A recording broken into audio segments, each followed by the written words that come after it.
Vamos a platicar en esta ocasión sobre el capítulo 15 del libro de Chevagrama. Este capítulo trata de los enlaces y las conexiones de esta segunda manzana que conecta los profetas Nevi'im con las epístolas. Veremos 5 casos concretos de enlaces entre los profetas o Nevi'im del Antiguo Testamento y las epístolas o cartas del Nuevo Testamento.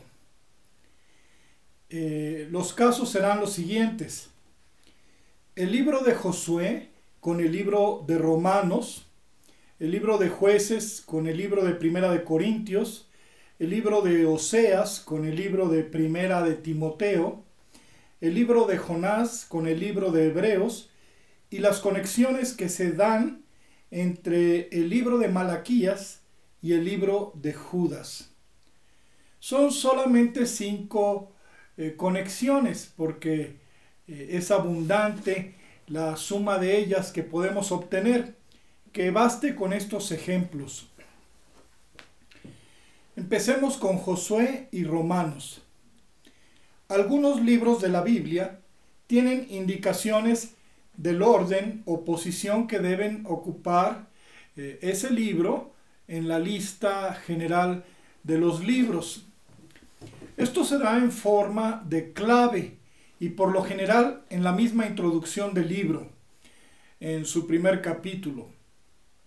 Es una manera de proteger el sitio correcto para que el libro no se coloque en un lugar diferente, porque el autor divino ya sabía que el hombre alteraría el orden establecido y manipularía los textos y acomodos. En este caso es bueno mencionar que el libro de Josué es uno de estos libros protegidos con una clave. Su lugar correcto es después del Pentateuco o Ley de Moisés. Concretamente, después de Deuteronomio. Josué es el libro que le sigue y no debe ponerse en otro sitio, en otro lugar. Es el libro sexto de la Biblia y va pegado a los 5 libros anteriores del Pentateuco. Existe un pasaje clave. Está en el capítulo 1, verso 7 de Josué. Toda la ley que mi siervo Moisés te mandó, no te apartes de ella, ni a diestra ni a siniestra. La manera común de entender esta cita es que Josué debe ser fiel a los mandatos que Dios le dio a Moisés, y esa interpretación tiene validez. Pero en el verso siguiente hay una pista. Nunca se apartará de tu boca este libro de la ley. El autor bíblico ya no habla de preceptos, sino de un libro específico, una manera de hablar con doble sentido. No te apartes de lo que Dios mandó y no te separes del libro de la ley de Moisés. Veladamente está sugiriendo que el libro de Josué debe estar unido a la Torá.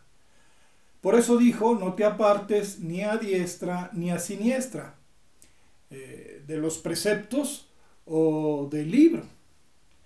Esta es una forma sutil de señalar que la posición del libro de Josué es junto al libro de la Torá y nadie debe moverlo de ahí. Empecemos con las correspondencias. La conquista de la tierra prometida. La conquista de la tierra prometida del libro de Josué se refiere a la conquista de la tierra de Canaán, pero esa tierra era figura de la conquista de otra tierra. de otra tierra también prometida, que vendría más adelante, aquella que Dios le anunció a Abraham desde un principio, es decir, la conquista del mundo en general, porque por medio de Roma se conquistaría a todas las naciones con el Evangelio. Y es que originalmente Dios tenía por objetivo a la humanidad entera. El pueblo hebreo solo sería el medio, el profeta, el ejemplo, el modelo a escala del verdadero plan, aquel en que la humanidad pudiera retornar a Dios. Por eso el libro de Josué anunciaba al libro de Romanos en ese sentido. Pues hay que entender que Josué profetizaba en símbolos lo que luego se cumpliría en Romanos. El maná. Cuando los israelitas entraron a la tierra prometida, que lo dice el libro de Josué, dejó de llover maná del cielo. Y el maná cesó al día siguiente de que comenzaron a comer del fruto de la tierra. Eso dice el capítulo 5, verso 12 de Josué.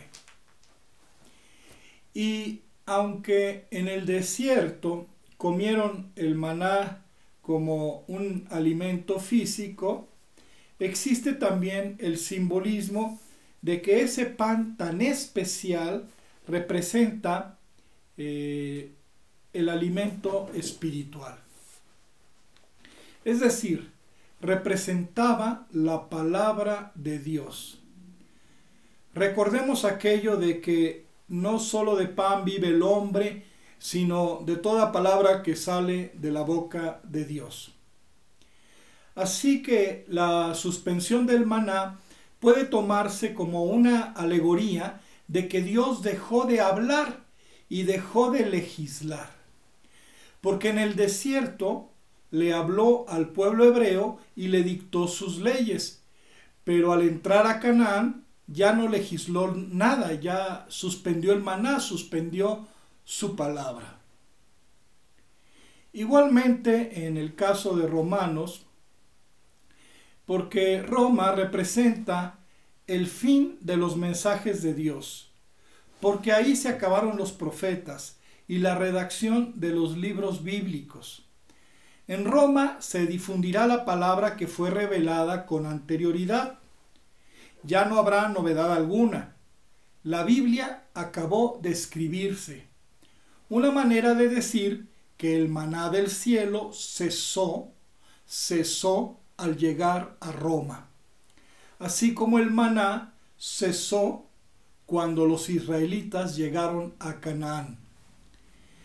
En tiempos del Imperio Romano se terminaron los escritos sagrados, se cerraron los cánones de los libros aceptados, ya no se agregaron más volúmenes.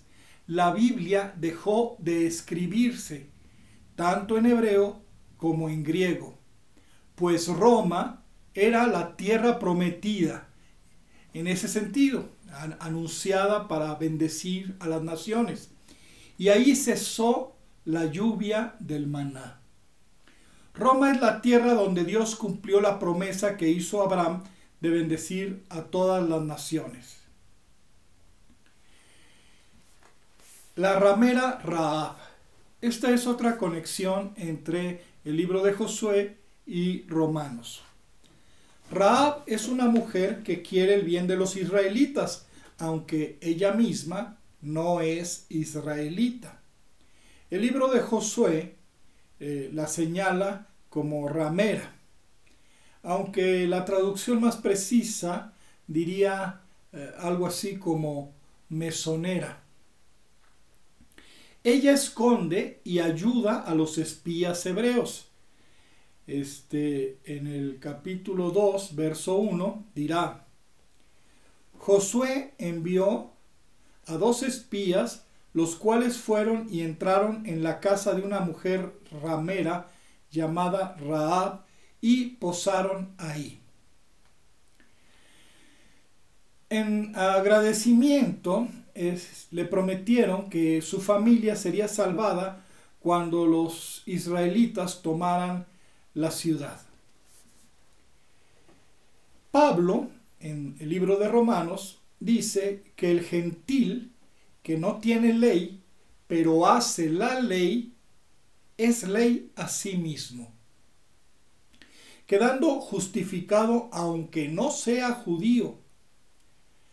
Una clara semejanza con Rahab, que tampoco era judía, que no era israelita, que no era hebrea, pero al hacer lo correcto con los israelitas, también quedó justificada.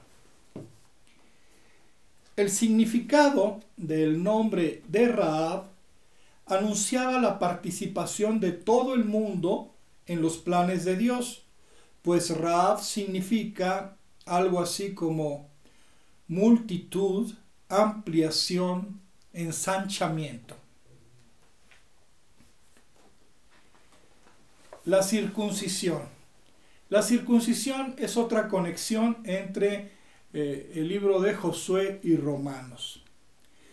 Dios le dice a Josué que circuncide a su pueblo, y aunque da la apariencia de ser una segunda circuncisión, realmente es la primera, porque los israelitas que salieron de Egipto, los originarios, ya estaban circuncidados, pero por sus pecados murieron en el desierto.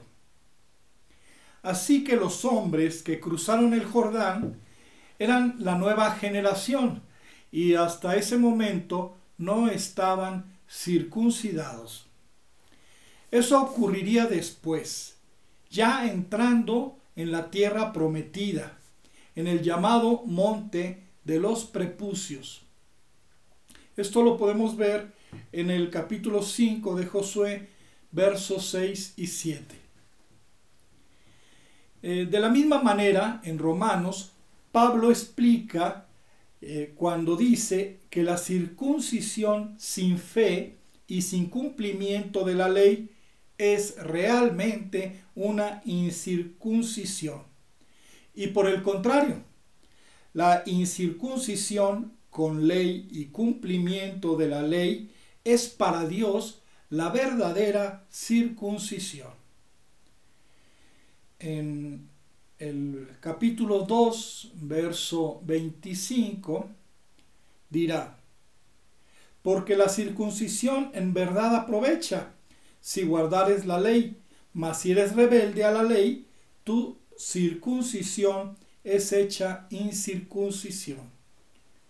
Ejemplo de esto lo tenemos en los israelitas, aquellos que murieron en el desierto, sin poder entrar a la tierra prometida, aunque estaban circuncidados, pues desobedecieron a Dios en Cades Barnea, en aquel campamento donde tuvieron miedo de enfrentar a los gigantes, estuvieron temerosos de poseer la tierra prometida desde un principio. Y por el contrario, los israelitas que no estaban circuncidados, la segunda generación, no fue impedimento para ellos de poseer la nueva tierra. No estar circuncidados no fue un impedimento, porque la circuncisión es un símbolo de dar buenos frutos, ya que ésta se aplica en el miembro reproductor masculino, donde se generan los frutos del hombre, donde sale la semilla. Y lo importante no será el cumplimiento de un ritual en materia y forma, sino el cumplimiento de lo que realmente representa. Pablo en Romanos lo dice así: mas es judío el que lo es en su interior, y la circuncisión es la del corazón, en espíritu, no en letra.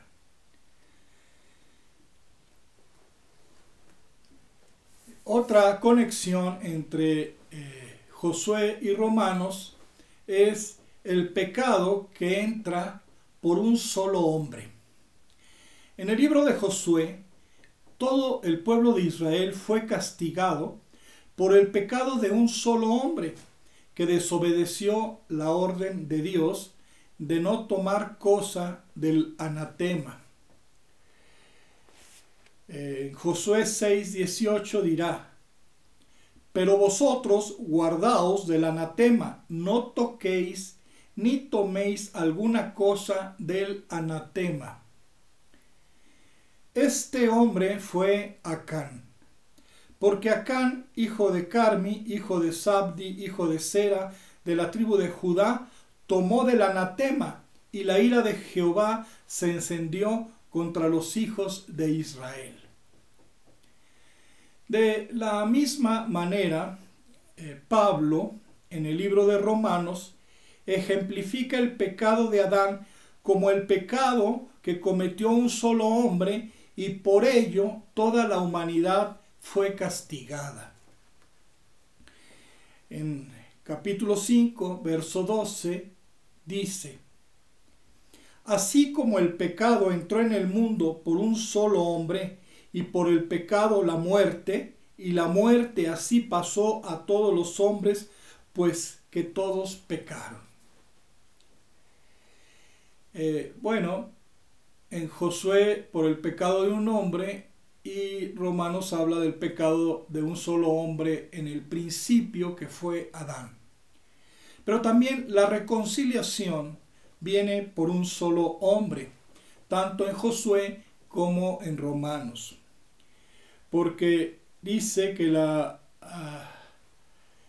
que con el sacrificio de Acán, en el capítulo 7, verso 25 de Josué, dice que los apedrearon y los quemaron después de apedrearlos. Se refiere a Acán y a su familia, aunque esto todo es simbólico. Por el delito de un hombre vino la culpa, y por la justicia aplicada sobre él vino la reconciliación a toda la nación hebrea. Del mismo modo, Pablo dice que la reconciliación de la humanidad vino por un solo hombre. Por consiguiente, vino la reconciliación por uno, Romanos 5:12. Y añade: así que, de la manera que por un delito vino la culpa a todos los hombres para condenación, así por una justicia vino la gracia a todos los hombres para justificarse de vida. Desde luego que esto es simbólico. Nadie paga por el pecado de otro. Adán y Acán son figura de un pecado que cometió nuestro hombre viejo. Y Jesús es figura de un mérito posterior de nuestro hombre nuevo. Y aunque esté platicado como si se tratara de dos hombres diferentes, realmente se trata de dos actitudes diferentes, asumidas por una misma persona en su evolución espiritual. Una actitud nos separó de Dios, y otra actitud diferente nos retornará a Él. Este proceso ya lo comentamos con los 4 pecados y los 4 patriarcas de Génesis. Como quiera que sea, sirvan estos ejemplos para observar la correspondencia que existe entre el libro de Josué y el libro de Romanos, donde parecen ambos espejo uno del otro.